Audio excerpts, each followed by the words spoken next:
Hello, my name is Jessie Minabariat. I'm the Provincial Lead Indigenous Health with Perinatal Services BC. I'm located on the unceded traditional territory of the Secwepemc people, and I will be presenting alongside Melanie Guindon today, who is the Coordinator for Knowledge Translation, aligned with the Acute Care Team in Perinatal Services BC.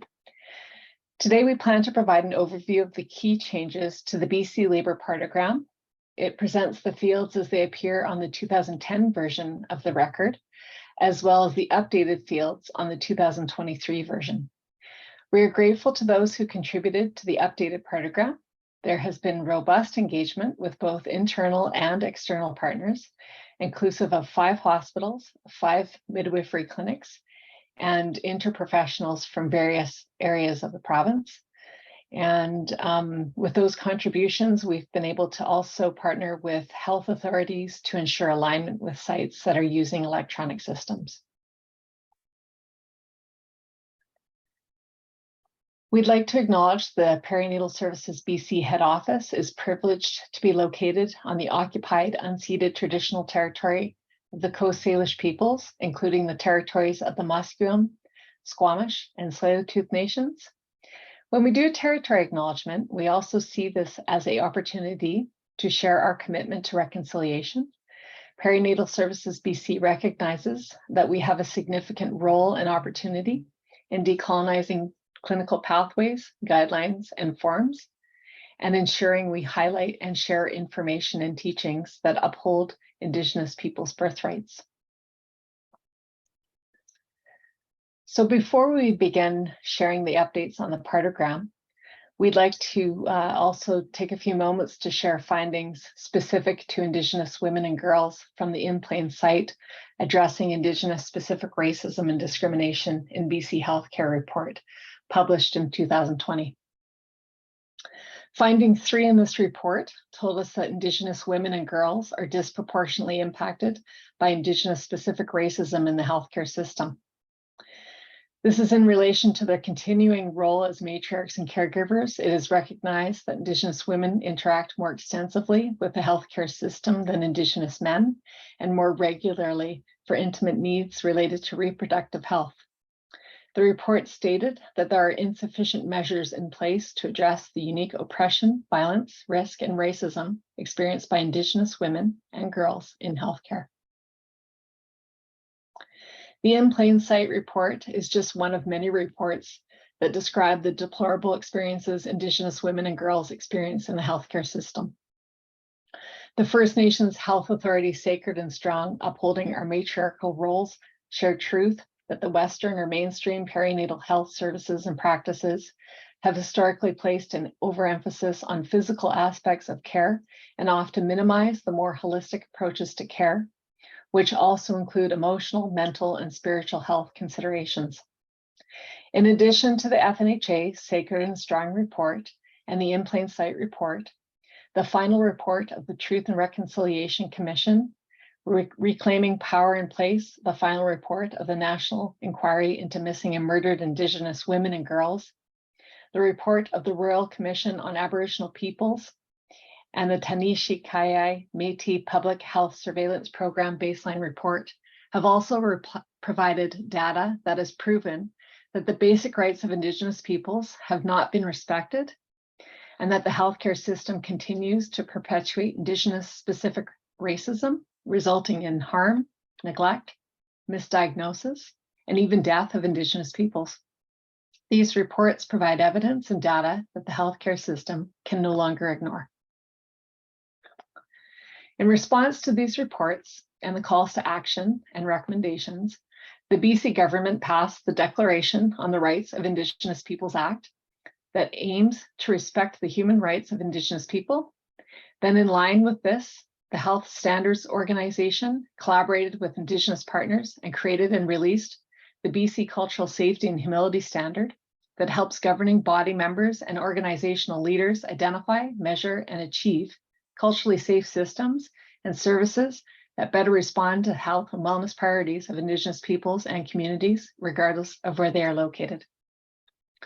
Further to this, the HSO standard is aligned with the In Plain Sight report, Recommendation 8, and is complementary to the Indigenous cultural safety, cultural humility, and anti-racism standard implemented by the BC College of Nurses and Midwives and the College of Physicians and Surgeons of BC. The purpose of these practice standards are to set out clear expectations for how registrants are to provide culturally safe and anti-racist care for Indigenous people. It is therefore recognized with humbleness and humility that historically the BC Labour Partogram may have inappropriately reaffirmed the Western or mainstream perinatal health services and practices. We also recognize how this may have impacted the care received by Indigenous people. Our intention and commitment is to ensure we acknowledge the evidence, we take responsibility, and we come alongside the maternal health care system and support the journey towards reconciliation in the context of maternity care. The BC Labour Partogram Companion Guide now includes the information just reviewed in order to support healthcare providers who utilize the BC Labour Partogram in their learning journeys, specifically focusing on anti-Indigenous racism. It includes the links to the documents just mentioned and also includes information from the resource honoring Indigenous women and families' pregnancy journeys. The Honoring Indigenous Women's and Families' Pregnancy Journeys resource offers providers the opportunity to learn how colonization has impacted Indigenous birth rights, the importance of Indigenous birth reclamation, how to provide equitable birth care for Indigenous life givers, and how to come alongside Indigenous peoples in a good way by explaining the 4 R's framework for cross-cultural dialogue and describing the 6 key principles to support culturally safe, humble, trauma-informed perinatal care. We encourage you to take the time to review the 4 R's framework and the 6 key principles so that you can continue to provide culturally safe, humble, trauma-informed perinatal care.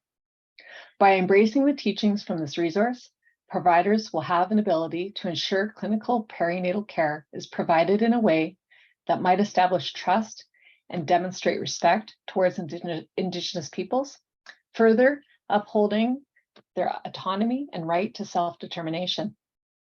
This resource is available on the Perinatal Services website under Professional Resources, Indigenous Resources. In closing, we call upon maternity healthcare providers to respond to one of the many missing, murdered Indigenous women and girls calls to justice. 15.4, using what you have learned and some of the resources suggested, become a strong ally. Being a strong ally involves more than just tolerance. It means actively working to break down barriers and to support others in every relationship and encounter in which you participate. We ask that when you utilize the BC Labour Partogram, you reflect upon what we have offered to support your practice as you utilize the revised BC Labour Partogram form that facilitates the assessment and documentation of pertinent information regarding labor and birth. I would like to now hand the presentation over to Melanie. Thank you.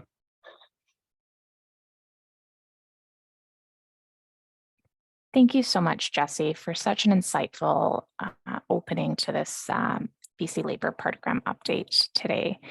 Hi, everyone. My name is Melanie, and I will be taking over from Jessie for the remainder of this presentation, going through the 2023 BC Labour Partogram updates. So as you can see on my screen, I have the newest 2023 version of the Partogram. And what I'll do today is I'll basically be leading through each of the numbered sections and basically provide the key changes that occurred. I'll provide a description of what the change is and why it was made, and also cover any deletions that were made during the progress of updating this Partogram. So without further ado, I will start to give you the updates on section 1 here. So the first change that we can see is under the support persons and doula section. So support persons was moved to section 1 with the additional space for doula. Both of these are placed under the addressograph for easier visibility of names. The next change is under the GTPAL section.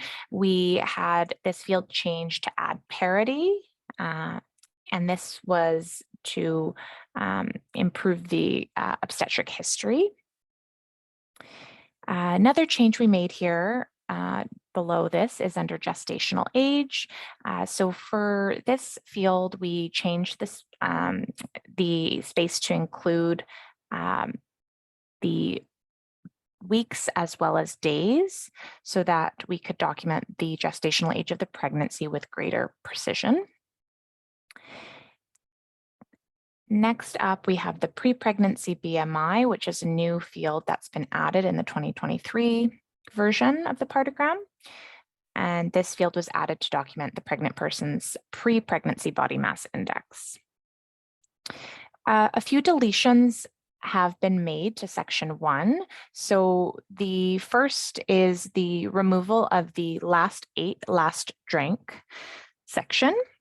And these fields were removed in accordance with the SOGC recommendation that women and people who are at low risk of requiring general anesthesia should have the choice to eat or drink as desired or tolerated throughout their labor.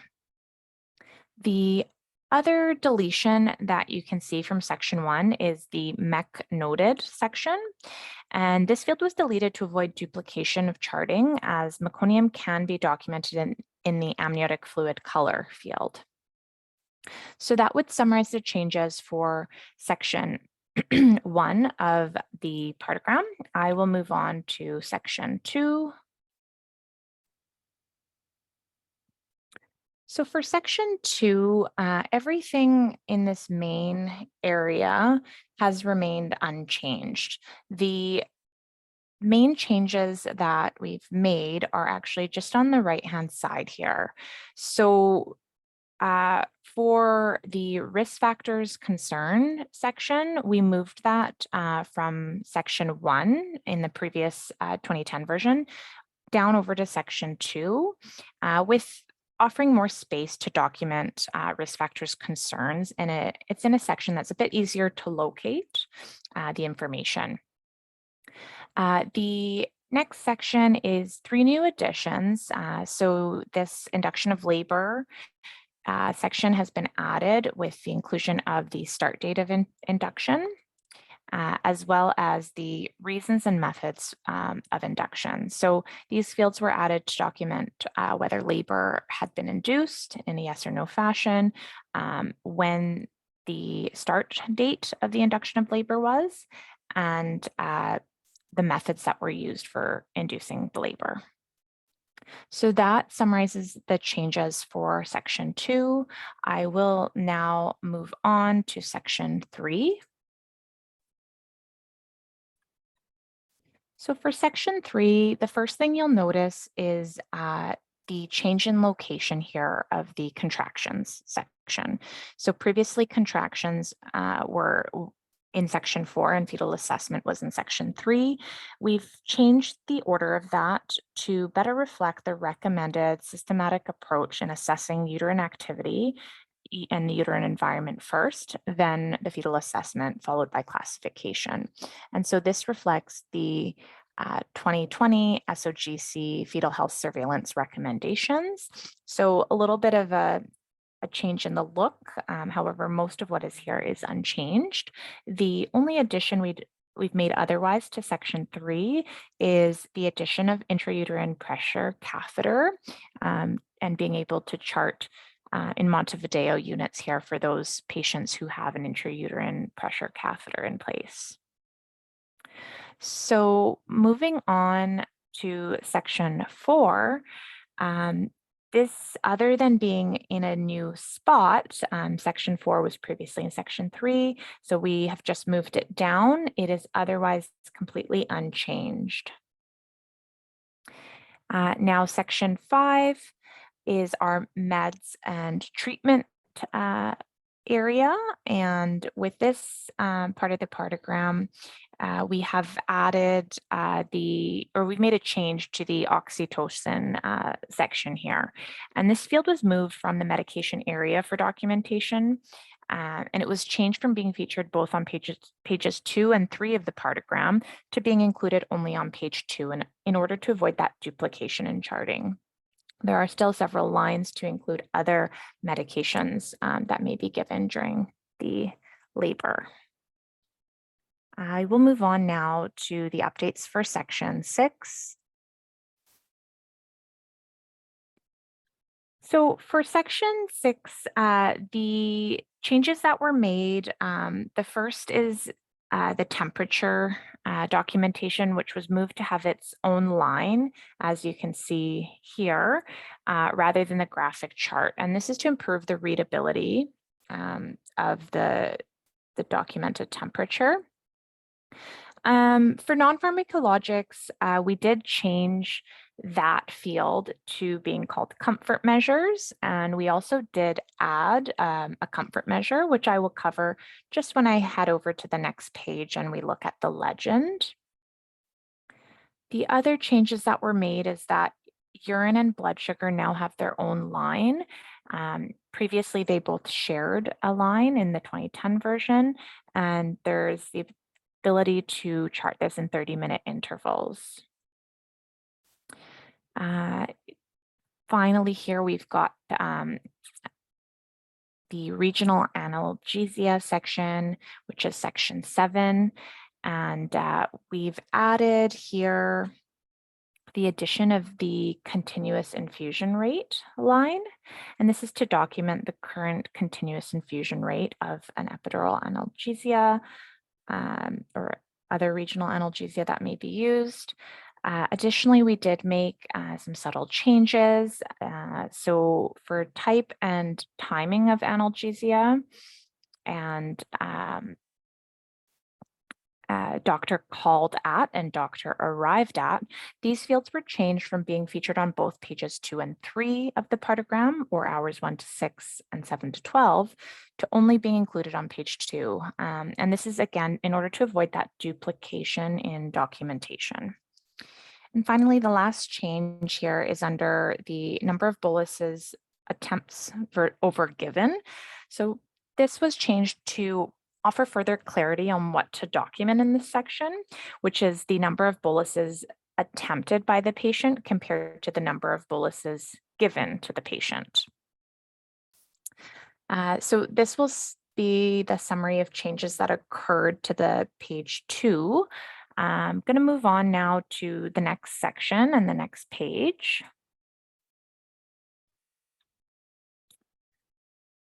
So this page 3 here is mirroring page 2. So I've covered all the changes. It is just the hours 7 to 12 on this side. Going to just move on here to section 8. So this is the IV starts section, and the section was moved to an earlier page in the partogram, which is prior to the variance record. And this is to better reflect that continuum of care. The same here goes with section 9. Our intake and output section was moved to an earlier page in the partogram, again, to better reflect that continuum of care. In section 10 here, our active first stage and passive second stage variance record progress notes. A few changes here. So what we did was we expanded this field to provide additional room for notes, and we renamed to create a separate variance record for each stage of labor. So this section is where you would chart any variances or additional narrative charting that is required in the active first stage or the passive second stage. We have also separate sections added, which I'll cover further on in our review. So that would summarize the changes here for the 4th page, and I will move on to the next page now. So on page 5 here, there's that additional space here in section 10 for active first stage, passive second stage narrative charting. You can also see that the legend has been moved. So the legend here for the first stage and passive second stage of labor was moved from below the graphic chart to the end of the variance record. And this is to consolidate the legend in one place and allow for formatting space and new additions to occur. We can see here the first change is the addition of the Montevideo units, which is to capture that addition within the partogram contractions section. And as we did cover, the section which was previously called non-pharmacologic has now been changed to comfort measures.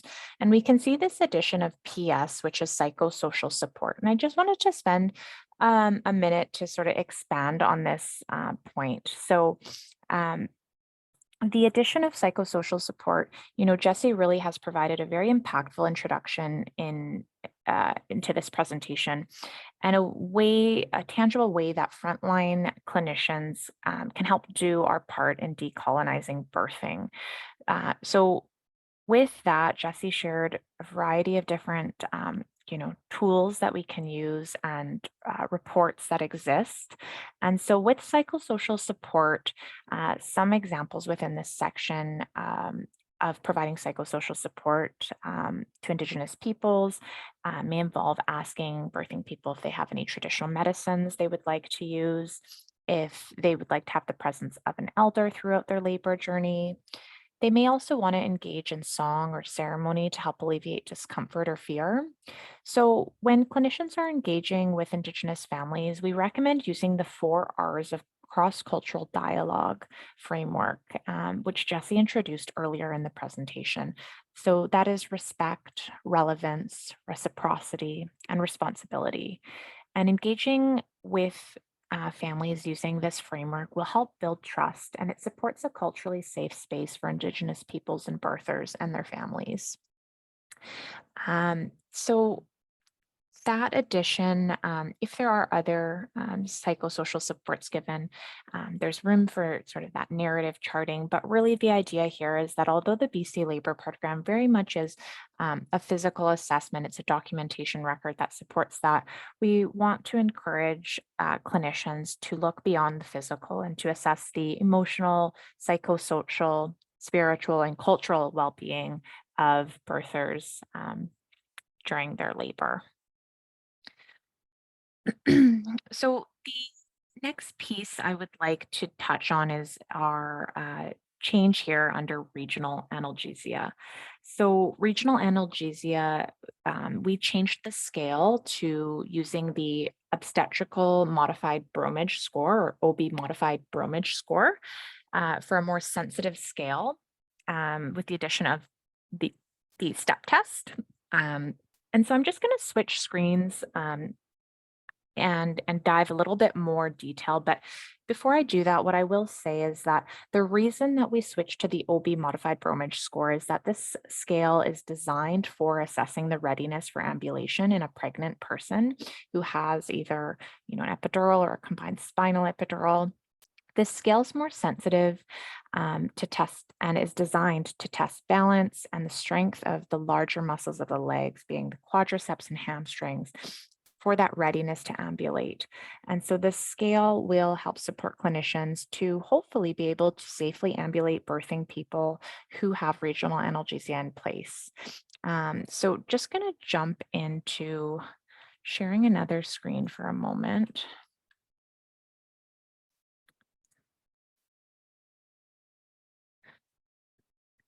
So this is just an example here of the BC Women's scale, which has the OB modified bromage. So I'll just first go through it, and then I'm going to touch on the additional assessments that are needed. As always, please follow your site-specific protocols and health authority policies that are in place. This is just used for a reference and to help sort of explain and guide you through these changes. With this being a more significant practice change, there may be more education required at a site-specific level. If PSBC can help support any of that education in any way, please feel free to connect with us via our generic email inbox, and we'll be happy to support and answer any questions. So we can see the first thing here is it's a 1 to 6 scale, which differs from our previous scale, which was 0 to 3. So 6 is the most significant motor block. So we can see there's a complete motor block where the patient is unable to move their feet or legs. 5 is one step below that. So it's an almost complete motor block where we can move our feet only. 4 is a partial motor block where the birther is able to move and flex their knees. 3 is detectable weakness of hip flexion, so the patient's unable to do a straight leg raise. 2 is that there's no detectable weakness of hip flexion, so can do a straight leg raise against resistance. And 1 is that we are ready to perform the regional anesthesia mobility assessment. So 1 is that next step. So ensuring that the additional measures are taken prior to ambulating a patient who has regional anesthesia on board. So again, just for reference, this checklist is, there may be something similar that exists within your health authority. And if it doesn't, encouraging folks to create something to assess that second phase to ensure that ambulation is able to be done safely. So the first part here is that there needs to be near normal sensation in the feet of the pregnant person. The OB modified Bromage score should be 1. Next is that supine and sitting systolic blood pressures should be within 15% of each other, and that there is no sustained dizziness while the patient is sitting at the edge of the bed or upon standing. Finally, the next is the step on the spot test while standing. So with this, the patient is to rest their hands on the assessor's forearms with their elbows bent. Ask the patient to lift one foot off the floor completely, followed by the other, and repeat alternating footsteps 5 times. So similar to like a marching in a standing, marching in place. So no pressure from the patient's hand should be felt on the assessor's forearms. If the answer is yes to all of these, then the nurse can safely help support the patient to ambulate to the bathroom or to change positions into a gravity enhancing position, but should always be present with the patient when they're ambulating. If the answer is no to any of these, it is unsafe to mobilize the patient, and we should continue to offer position changes within the safety of the bed. So again, pretty significant practice change will require some education at the site level, no doubt. Please feel free to connect with us at PSBC if more support is needed with that process. And I will move on to the next section now of the Partogram update. All right, so we're now at page 6 of 8, and we have arrived to the active second stage section of the Partogram, section 11. So one of the things that you can see which has been changed here is section 11 has been moved to align with previous Partogram changes and to better reflect that continuum of care. The things that we removed here, we removed the MD or RM notified at and arrived at sections. So format changes were done and to avoid duplicate charting. So if this information is required, it can be charted in the notes section if applicable. The other thing that we changed here is fetal heart rate mode, fetal assessment, auscultation, external FECG. So this was removed for documentation of the fetal health surveillance method into a graphic chart in section 12 and section 13. So again, you can see the major change here in page 6 is that it mirrors very similarly the first stage of labor. And that was done purposefully to, again, support that continuity of care, that continuum of care, to make the ease of charting more efficient and to avoid the clinician having to, go through different pages to chart different assessments. So the idea is that all of the assessments and documentation that is required of the second stage will all be found in this one area. And there's room for 3 hours of second stage documentation. If additional documentation is needed, we would encourage you to get a second BC Labor Partogram so it can all be done here. So the next section is section 12. And again, section 12 here, you can see section 12 and 13 reflect the same changes we saw in section 3 and 4. So the contractions section has been moved up in order to align with the 2010 SOGC fetal health surveillance recommendations of assessing uterine activity and environment prior to fetal assessment. And again, just really similar format. The main thing you can see is that the boxes are for auscultating or for charting fetal heart assessments are every 5 minutes. And then there is that shaded area here for every 15 minutes. So these smaller boxes are the 5-minute intervals, and the shaded area that you can see is that 15-minute interval. So a little bit tight for space. We do understand that, that may be a bit more challenging. However, this was the only way we can kind of fit everything that we needed to. So section 13 here, fetal assessment, we have, again, as I mentioned, the every 5-minute intervals, the shaded areas which separate by every 15-minute time period to improve readability. There's also the addition, again, of rhythm variability, accelerations, decelerations, and the classification all being in one place, which, as I mentioned, is to align with the fetal health surveillance update from 2020. Under the medication section of section 14, we again have the addition here of IV oxytocin. There's also another line to document any other medications that are given during the second stage, such as penicillin. And the main change actually, which differentiates this section and graphic compared to the first stage, is section 15 and 16 here. So section 15 has the addition of amniotic fluid and blood or show. And these fields were added as a new part of documentation format for the second stage of labor.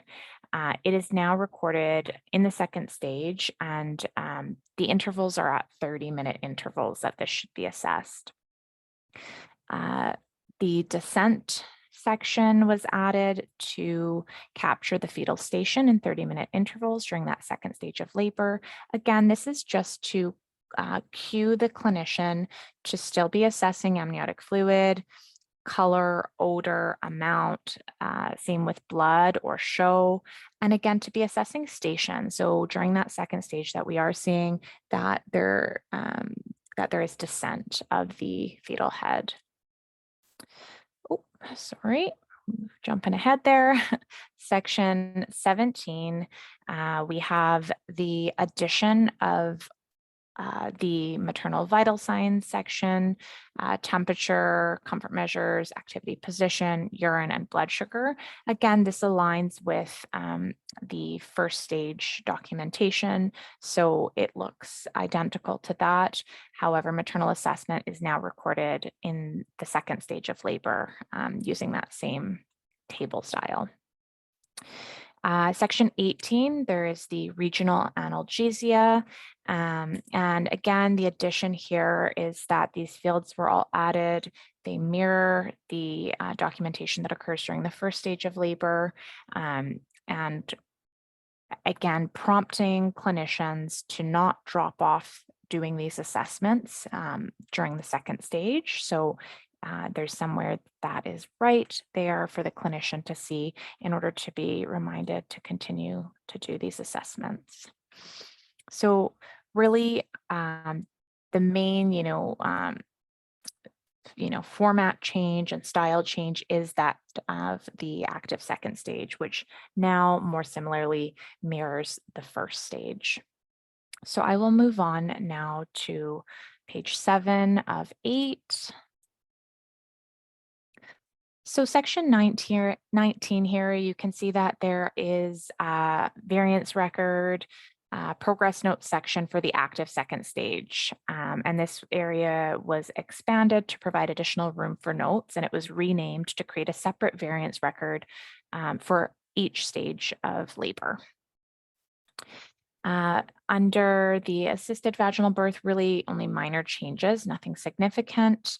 Under the section for birth, section 21, we have the addition of birth of the head, and this field was added to document the birth of the head separately from the birth of the body, and this is to help assist in the documentation of shoulder dystocia. The next change is the birth of the baby, and this field was changed to a table format for documenting time and date of birth, and it was moved from the beginning of the section of the second stage to this area of the form. 2 new additions here also for skin to skin. We have the skin to skin initiated and skin to skin discontinued, and these fields were added to document the start and end time of skin to skin contact following birth. Over to the side here, we have oxytocin, carbetocin, which is a change. So this field was changed to document the use of either oxytocin or carbetocin rather than oxytocin only. And this field was also moved from the second stage of labor in version 1583, which is our 2010 partogram, to the birth section of this new form. And the other section is added to document the use of other uterotonic drugs besides oxytocin or carbetocin that may be given following birth.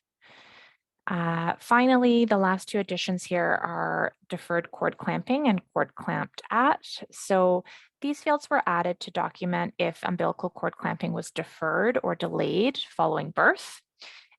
So that is captured in a yes or no format. And then cord clamped at is the field that was added to document the time in the seconds of age of umbilical cord clamping. So that would capture changes for page 7. I will move on now to the next page, page 8 of 8. So that brings us to section 22 here, third stage. The change here is only change that was made was skin to skin contact. And this field was changed to document skin to skin contact during the third stage as a yes or no question. The timing of skin to skin initiation and discontinuation is now on section 20, which we just previously saw. Section 23, fourth stage. So we have the addition of maternal vital signs here. So this section was added to document maternal vital signs every 15 minutes during the first hour of the fourth stage. If additional vital signs or other variants should be occur, they should be documented in section 23, section 24 in the third and fourth stage variance record progress notes. And finally, we have section 24 here, which again is a change that was made. So the field was expanded to provide additional room for notes and variances that occur during the third and fourth stage of labor. And this is for documentation and narrative notes that are specific to this stage. Finally, at the bottom here of section 24, you can see transfer to and the date and time. And this section was added to indicate transfer to other care locations such as postpartum floor, OR, etc., if and when applicable. And a section for the clinician's initials. And then there is that addition of a little legend, which is a field that was added for legend reference for sections 23 and 24 of the fourth stage. And that summarizes the updates we've made to the BC Labor Partogram 2023 update. We will be rolling this out effectively in the next several weeks, and we've been collaborating with our electronic health record partners to ensure that these changes are also reflected in the electronic systems. Really grateful for all the contribution that was made throughout these updates with both internal and external stakeholders and the engagement that occurred. And also really grateful to have Jessie join us today. And Jessie, thank you so much again for really tying this into how we can help decolonize some of these forms at PSBC and providing, tons of really tangible ways for clinicians to help in reconciliation. So thank you very much, everyone who tuned in. And if there are any further questions about any of the Partogram updates, any of the changes made, please feel free to email us at our Perinatal Services BC generic inbox. The email is psbc@phsa.ca. Thanks again, and I hope you have a great day.